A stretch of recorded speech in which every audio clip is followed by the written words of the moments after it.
Au chapitre social, Martine Aubry a recalé pour la deuxième fois la convention sur l'assurance chômage, remaniée et signée par le patronat et 3 syndicats, la CFDT, la CFTC et la CFE-CGC.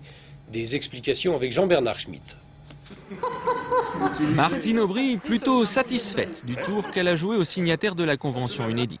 Pour entamer ses consultations ce matin, elle a, comme par hasard, invité les plus farouches adversaires du projet de réforme, la CGT et Force ouvrière.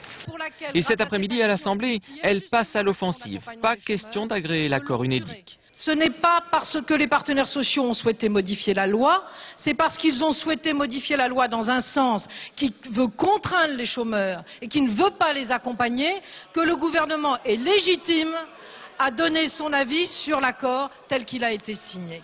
La ministre n'est pas avare de critiques. Selon elle, il faudra radier 400 000 chômeurs pour faire des économies.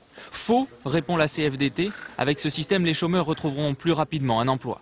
Autre inquiétude de Martine Aubry, menacés de sanctions, les chômeurs devront accepter n'importe quel poste. Encore faux, la CFDT réplique, on appréciera la valeur professionnelle d'un travailleur, suivant sa formation, son expérience et ses responsabilités.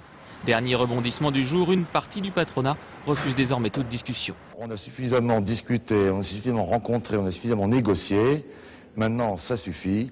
Il faut que l'on s'en réfère aux plus hautes instances de l'État.